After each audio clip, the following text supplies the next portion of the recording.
So let's start with today's themes, which are to be covered from the Hindu newspaper. The first one is major setback for Trump as US court blocks tariffs. The Court of International Trade says IEEPA does not confer unbounded authority over the US president. अब ये जो federal court ने reaction दिया है, ठीक है, उसकी वजह से जो इनकी जो ट्रेड स्ट्रेटजी है वो काफ़ी डिरेल हुई है।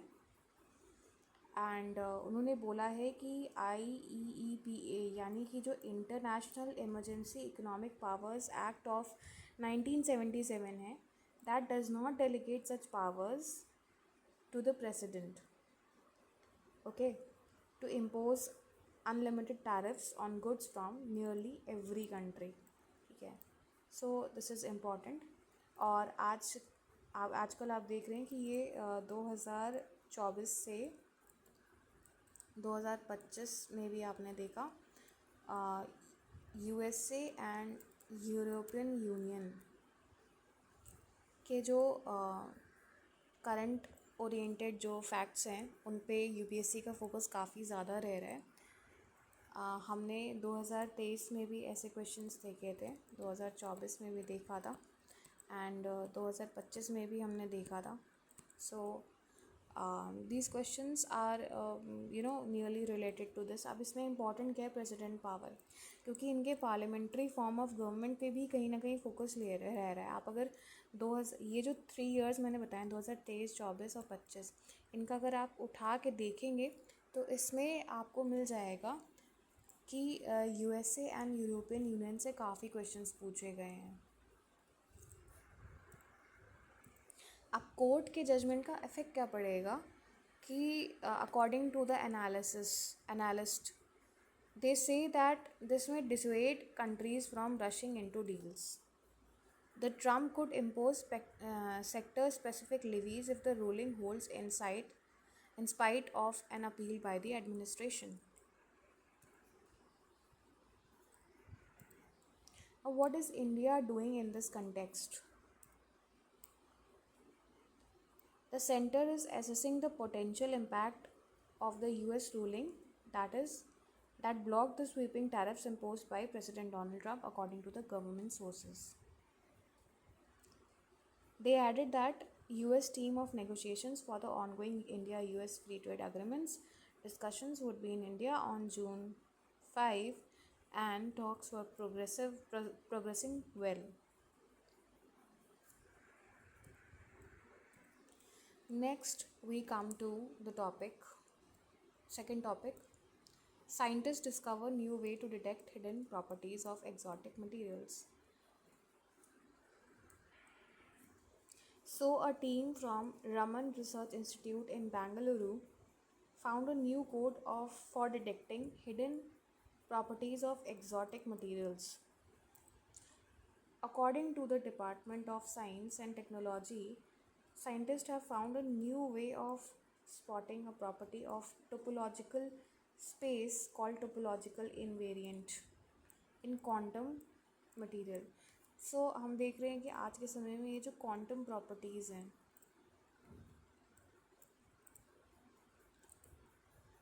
ये बहुत इम्पोर्टेंस होल्ड कर रही हैं। और आप इसके बारे में थोड़ा बैकग्राउंड रिसर्च भी कर लीजिएगा अबाउट द क्वांटम कंप्यूटर्स, क्या हैं ये, ठीक है। So this is very important with respect to science and technological perspective. So let's proceed.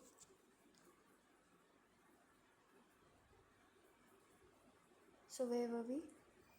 Space called topological invariant in quantum materials, which remains unchanged under continuous deformations or transformations. Topological materials are at the forefront of next gen technology, quantum computing. See, I said ना, quantum computing आज के समय में बहुत important है. Fault tolerant electronics and energy efficient systems, but detecting their exotic properties has always been very tricky. So क्योंकि ये tricky है, इस वजह से एक वे निकाला गया है. आइए पढ़ते हैं क्या वे निकाला गया है. It added that in certain materials like topological insulators and superconductors, these are the keywords. Super भी इम्पॉर्टेंट है, इंसुलेटर्स भी इम्पॉर्टेंट है, आप इनके बारे में भी थोड़ा बैकग्राउंड रिसर्च कर लीजिएगा. Strange things happen, electrons behave differently depending upon how the material is shaped at the quantum level. These shapes are defined not only by their appearance but by something deeper, topological invariance, such as winding numbers and churn numbers, such as winding numbers and churn numbers. These numbers are like hidden codes that determine how particles move through a material. So this is very important. ये question में पूछा जा सकता है prelims में कि क्या ये डिटरमाइन करता है.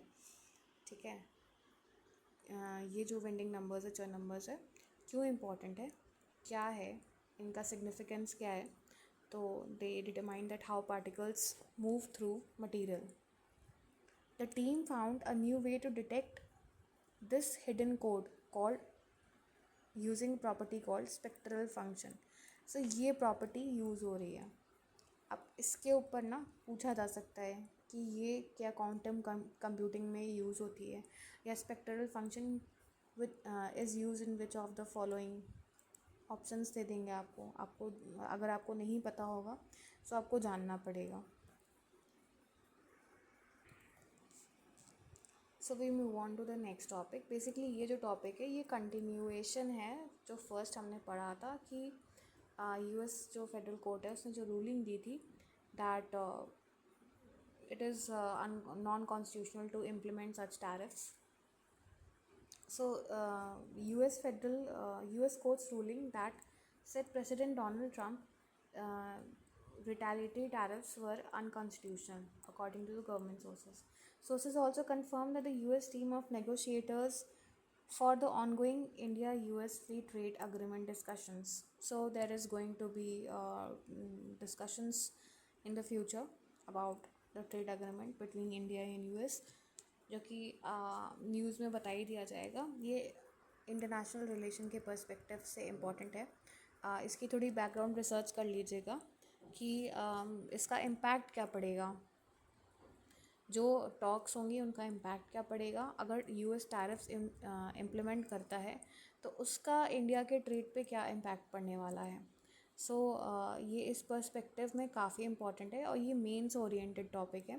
सो मेंस में इससे क्वेश्चंस भी पूछे जा सकते हैं. The court of international trade in US on May 28 ruled the international emergency economic powers act of 1977, the legislation under which Mr. Trump ordered Liberation Day retaliatory tariffs do not confer on US President unbounded authority to impose unlimited tariffs on almost all countries in the world. The trade experts said India must use the opportunity provided by US court decision to pause and reassess strategy in FTA talks. The next topic is private sector must strike a balance between labor and AI. अब ये जो topic है basically employment perspective से important है.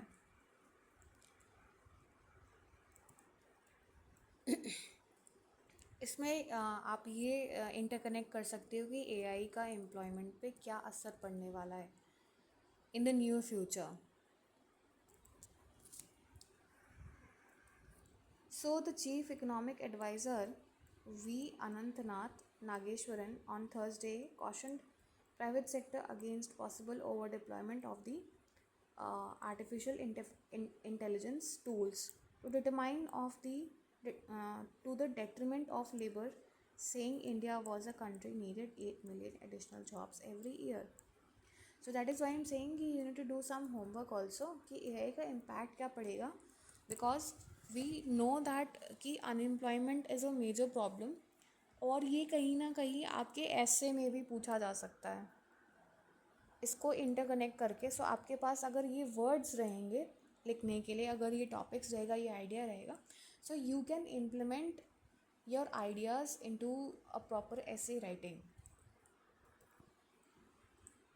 The deployment of end to end AI systems was a business policy choice and not inevitable, and companies could decide for themselves where to stop AI deployment and instead use the labor. The rise of autonomous robots and AI agents promises a future of dark factories and AI assisted enterprise functions. So, this is a major cause of concern because it would affect the employment rate and also it will affect the skill development. अब यहाँ से जो problem आने वाली है सबसे ज़्यादा, अब क्योंकि अगर एआई का लिमिटेड यूज़ किया जाए so it is very good, but अगर जो मेजर प्रॉब्लम आएगी वो स्किल ओरिएंटेड एम्प्लॉयमेंट अब होना शुरू हो जाएंगे, बिकॉज जिनको एआई चलाना आएगा उनका ही एम्प्लॉयमेंट ज़्यादा देखा जाएगा. Degrees won't matter now, degrees won't matter. So this will create a huge bulk of unemployment in the country. So आपको उस पर्सपेक्टिव से देखना पड़ेगा और आप एक आंसर राइटिंग भी कर सकते हो इसके ऊपर. आगे वे फॉरवर्ड विद सॉल्यूशंस आप देख सकते हो कि आपको क्या इसमें वे फॉरवर्ड देना है, सॉल्यूशंस देने हैं. So this can be a means oriented perspective और ऐसे में भी आप देख सकते हो. ठीक है. So coming up to the next point, tobacco affordability fueling cancer epidemic in India. यहाँ पर देखिए ये तो जो है ये पूरा का पूरा ये टॉपिक जो है इसमें लोगों के बीच में बात बताई गई, बट इसमें जो सबसे इम्पोर्टेंट फैक्ट है वो ये है, क्योंकि आप इस फैक्ट को यूज़ कर सकते हो एज अ वे फॉरवर्ड और as a solution to the rising health concerns with respect to tobacco consumption. India faces a dual challenge of significant health and economic burdens from tobacco related cancers and complexities of lung cancer screening in a tuberculosis endemic country. This underscores the urgent need for evidence based anti tobacco policies as a primary prevention strategy. However, the tobacco industry influence through policy interference, pricing tactics to maintain affordability targets, marketing, dense tobacco shop networks, and lack of political will ensures widespread of tobacco accessibility. So ये जो mains है उसमें questions आ सकते हैं कि इस problem को deal कैसे किया जाए. सो आप मेंस पर्सपेक्टिव से इस पर थोड़ा सा नोट्स बना लीजिएगा. नेक्स्ट कमिंग टू, ये थोड़ा सा प्रीलिम्स बेस्ड ओरिएंटेड है, प्रीलिम्स ओरिएंटेड टॉपिक है. यहाँ पर बेसिकली बात की जा रही है जो बॉडी ओडोर है वो कैसे रिएक्ट करती है सेंट के साथ. जो परफ्यूम्स बनते हैं उनके साथ क्या रिएक्शन होता है. So this is a biological perspective. So you need to consider some keywords in this जो कि इम्पॉर्टेंट है और ये यूपीएससी में सिंगल लाइनर क्वेश्चंस में पूछे जाते हैं. So what causes body odour, इसमें सबसे इम्पॉर्टेंट टॉपिक यही है. As far as body odor goes, there are three key groups of enablers bugs. Cutibacterium acnes, found in areas rich in sebaceous glands, that is face, back, chest, armpit, groin, contributes to a musky odor through rapid breakdown. So through lipid breakdown, sorry for my words. The second is Corynebacterium, found in moist regions like the armpits and groin, which converts sweat compounds into pungent volatiles, including sulfur compounds. Finally, there is a Staphylococcus epidermis, common on the face, scalp, armpits, and groin, which plays a balancing role, less directly involved in odor production, and may help prevent overgrowth of stronger odor producing microbes. The concentration of microbe is influenced by food, environment and weather changes. This is an important point. ये जो जितने भी की terms आ रहे हैं ये place कौन से प्लेसेस में फाइंड आउट किए जाते हैं ये पूछे जा सकते हैं वन लाइनर क्वेश्चन में. But the percentage composition of the main bacterial group remains the same for an individual for a long while. There are general preferences on where certain fragrances type for perfume perform better. For instance, floral notes tend to work well in the drier areas like wrist, while musky scents are best suited for comparatively moist regions such as the neck.